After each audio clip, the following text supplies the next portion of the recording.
ザル法と言われた経営管理ビザ。お金さえ用意すれば、日本のビザなんてあっという間に手に入れることができる。そのぐらいの勢いで悪用されていたこの制度。非常に多くの批判が集まることにより、経営管理ビザはようやく厳格化されました。ところが今、政権批判に利用したい人たちが群がっているような事象が発生しています。インドカレーの元経営者の方が、経営管理ビザの厳格化に伴って、これまで真面目に暮らしていたのに、一気に排除されるようなことになってしまったというような話をしています。これがインターネット上で大いに拡散されていることから、今回は経営管理ビザの以前の問題、そして改正点などについての解説などを行っていきます。皆さんごきげんよう、上川薫です。今回取り上げる話題は、日本国内の政治問題、経営管理ビザの適正化についての解説を行います。なお、冒頭で最初に言っておかなければならないのは、鼻炎がひどい状態で鼻詰まり声です。この点ちょっと直しようがないのでご了承ください。まず、ネット上で大いに話題になっていた記事、東京新聞やハフポスト、また朝日新聞などもこの問題を取り上げていました。東京新聞の記事はこのように伝えています。経営管理ビザ更新不許可に外国人経営者、わけがわからない、止まらない国の規制強化に官製ヘイトの声が。出入国在留管理庁は昨年10月から外国人が日本で起業する際に必要な在留資格、経営管理の要件を厳しくした営業実態がある小規模店舗の事業者が閉店を余儀なくされるなど、すでに深刻な影響が出ている。国会内で開かれた集会に登壇したインドカレーレストラン元経営者のクマールさんは、経営管理ビザの更新が不許可になった経緯を振り返り、わけがわからないと語った。クマールさんは30年ほど前に来日し、18年ほど前からは埼玉県で自らの店を経営してきた。日本で結婚し、10代の子供が2人いる。クマールさんや支援者によると、昨年12月に経営管理ビザの更新手続きをしたが、今年2月になって入管から不許可と告げられた。計算ミスなどを理由にされたが、修正は認められなかった。入管職員は経営管理の審査が厳しくなるとし、外国料理の調理師など向けの在留資格、技能での申請を進めたという。経営管理ビザが認められなかったことから、この方は入管職員が進めるような調理師向けの在留資格、技能において申請をし直したということです。ただし、別の飲食店を経営する日本人男性がオーナーとなってクマールさんを雇うことにし、ビザの手続きをした。しかし入管職員は日本人男性が店にいない時にクマールさんが経営に乗っ取る恐れがあるとして技能も不許可にした。審査の実態は重箱の隅をつつくように、新基準では在留資格経営管理の取得要件をそれまで500万円だった資本金を6倍となる3000万円以上に引き上げ、1人以上の常勤職員の雇用などを義務付けた。さて、今回の記事のまずは大元となった政治状況の変化から解説していきましょう。非常に長い間この経営管理ビザは修正が全くされないザル法で、そして悪法でもありました。というのも条件が非常に緩く、非常に悪用しやすい状況といったものが続いていたのです。それに伴ってペーパーカンパニーが非常にたくさん作られても、その実態を調査する能力が追いつかず、特に中国においては、日本の長期滞在ビザの代わりにできる経営管理ビザが、ほとんど誰でも簡単にいつでも取れるぐらいな感じで、非常に斡旋業者が跋扈するような状況に陥ったのです。この状況に対する批判がだんだんと高まっていきました。しかもそれはインターネット上の声だけではなく、政治的においても議席獲得へとつながるほどに、大きな憂いを生み出したのです。そこでようやく出てきたのがこの状況を変えようという機運です。正直言って選挙における影響力が出てこなければこうした改正ができたかどうかも怪しいぐらいです。何にしても選挙に負ける要因の一つになったことからようやく自民党が重い腰を上げたわけです。従来の制度の大きな問題点は条件が低かったこと。まず第一に500万円を用意すればいいというような話については一時的に誰かに借りて残高証明を作るといった手法が最も横行したと言われています。斡旋業者が一時的にお金を振り込んで、そして書類を作ったらそのお金を引き上げるという形で、実際にお金を持っていないような人でも簡単にそのような書類上は問題のないかのように装うことができたと言われています。そのような状況ですから、経営管理ビザであるにもかかわらず、日本に長期滞在する手段として活用され、実際的には外国人の不法就労の温床にもなったと言われています。そのような形で長期間日本にずっと居続けることができれば、当然それに伴う日本の制度を悪用することも可能になってしまいます。ですからこの問題に対応するために大幅な厳格化が実施されました。まず第一に、資本金については500万円から3000万円まで上げられました。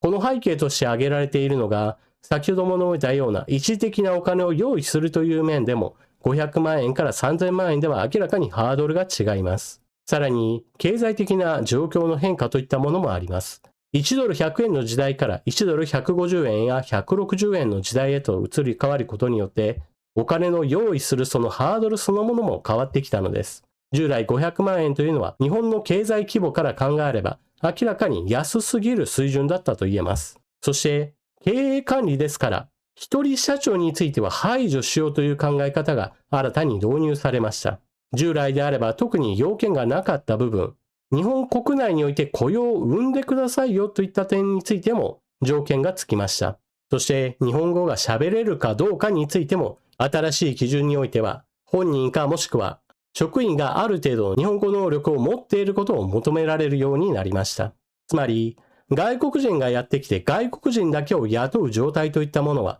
日本の雇用にはプラスにならないという考え方が改めて定義されたわけです。そして従来は全くザルだと言われていた事業計画書についても、日本国内で改めて審査が必要な状態となりました。これによって従来あった負の連鎖といったものを断ち切ろうとしたわけです。斡旋業者が用意したお金を口座に振り込んでペーパーカンパニーを作って、そして経営実態のない会社を日本で作る。それこそバーチャルオフィスやもしくは賃貸物件1件に対してペーパーカンパニーが数百社住所登録するようなあからさまな不正といったものもまかり通っていたわけです。口座に振り込まれたお金はすぐに引き上げられますし、また経営実態もない可能性があるものがたくさんある。そういった状態だったわけです。条件を厳しくすることによる効果といったものは明らかです。駆け込み申請といったものが非常に大量に入ったのですが、あっという間に申請数が激減しました。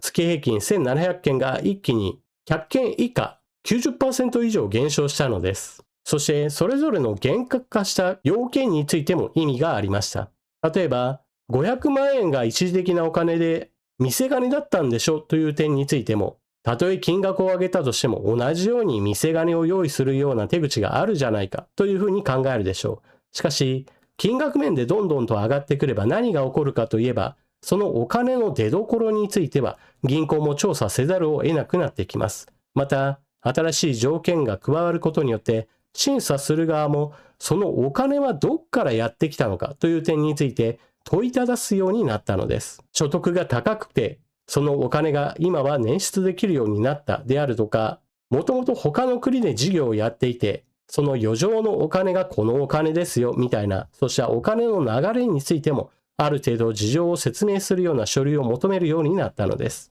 これによって、一人社長で経営管理ビザで日本にやってきたのに、自分自身は経営者ではなく、ただの労働者として不法滞在してしまうような人たちというものを仕組みとして排除することができるようになったわけです。ですから、従来はもう本当に簡単に乗っ取られてしまうような穴だらけの制度がようやく機能するようになったと考えれば、これは評価すべき新しい厳格化です。また、考え方そのものも変わりました。先ほども述べたように、一人社長はダメですよということは同時に、日本国内における雇用を生み出してくださいということを明らかにしていることです。これは日本経済やもしくは地域経済にとってもプラスになる人を求めていますよというメッセージです。では、最初の東京新聞の取り上げていた人の問題についても見ておきましょう。インドカレーの元経営者であったこの人物、日本に滞在すること30年、そのうち12年はカレー屋の経営者であったと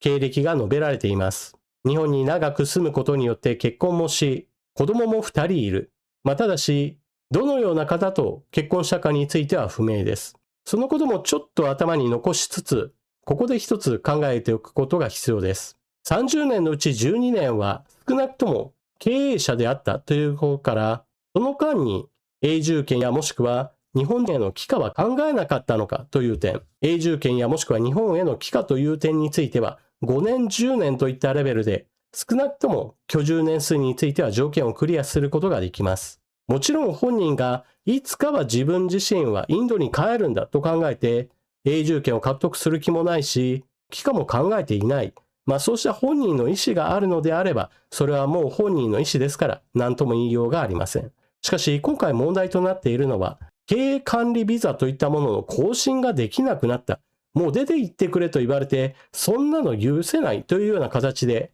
今の現状に不満を述べていることです。もうずっとこのまま日本で暮らしていって、引退後の生活なども考えていたというのであれば、少なくとも永住権についての獲得は目指していたはずです。また、今回の話でおかしいところがあります。それは、確かに経営管理ビザの資格要件については厳格化されました。しかしそれは、今から新しく申請する人たちの話であり、それ以前から日本にいて経営管理ビザで生活していた人たちは、猶予期間が設けられています。2028年まで猶予期間が設けられていて、その間までにどんな段階を経て新しい条件をクリアしていくか、その計画さえしっかりと示せば、今すぐ入管から出て行ってくれとは言われないはずだという前提があります。今は難しくても、その3年後までにはちゃんと準備が整いますよということを示すことが求められているわけです。ですから、本来の運用面から言えば、今回の話、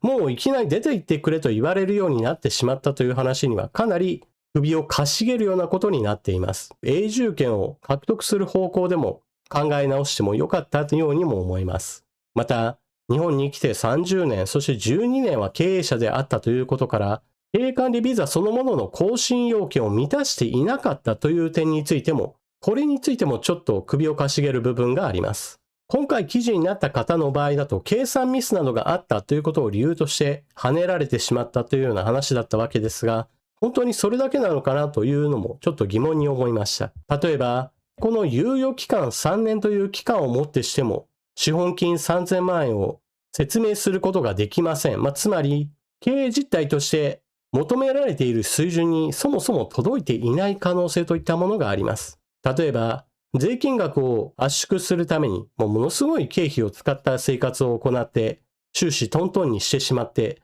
その結果として今から3年間ではどうやっても資本金3000万円を説明することができませんであったり、真面目にこれまでやってきたとは言うけれども、実際には入管職員からはあなたは何々ができていませんよというような指摘を受けるような社会保険への未加入であったり未払いであったり、別の条件で引っかかっている可能性の方こそ、私は確率としては高いのではないかと思います。決して新しい制度というものは、去年改正されたからもう今年になって全員を外国に追い出せというような話ではないはずです。今回はその点についてやたらと強調しているのが気になる部分であり、政権批判に利用するためにこうした人を取り上げたのではないかなと私はちょっと疑問に思います。じゃあ、経営管理ビザについて厳格化したから、これで全ての問題が解決するかといえば、当然そんなことはありません。引き続き厳格化したこの制度について、実態調査を進めていき、ペーパーカンパニーについては撲滅していかなければなりません。不法滞在の温床となっているような形での、他の会社に働くために経営管理ビザを取っている人たちが以前はいて、しかもそれが今も日本国内にいるのであれば、この人たちを摘発していくことは大事でしょう。一方で日本国内における問題として、様々なところで人手不足といったものが叫ばれているのも現実です。ですから、より今以上に無人化できるところは無人化し、省力化できるところは省力化する。効率性を上げる部分については徹底的に効率性を上げる。もちろんそれだけでは足りない部分があるのですから、日本国内で日本人自身の働き手を求めているところに、労働移住などを進めるような政策なども積極的に行っていくべきでしょう。そして、これらの話、やたらと排外主義と結びつけられることが多いわけですが、まずそもそももって日本国内における法律を守りましょうという部分については、守れる人、そして日本にやってきて日本国内で大きな利益を生み出してくれるような人は排除するようなことはしてはいけません。日本国内において問題となっているのは、日本にやってきて日本の制度をただ乗りしたり、犯罪をしたり、あからさまに日本の文化を破壊しようとしたり、そういった問題のある人たちについて、多くの人たちが拒否感を持っているということであり、それをもってして排外主義と批判するというのは私は的外れだと思います。それこそ日本人においても凶悪犯罪を犯す人がいるように、問題のある人というのは当然それなりの対処をしなければならないものです。制度的にそのように気をつけなければいけない人が無警戒にどんどんと入ってくるような制度であれば、これを改正しなければならないというのもまた正当な批判であるべきです。皆さんは今回の話を聞かれてどのようなことを考えたでしょうか。ぜひともコメントしていってください。というわけで今回の動画はここまで。最後までご視聴いただきありがとうございました。チャンネル登録していない方はぜひともこの機会にチャンネル登録よろしくお願いします。それでは次の動画でまたお目にかかりましょう。またね。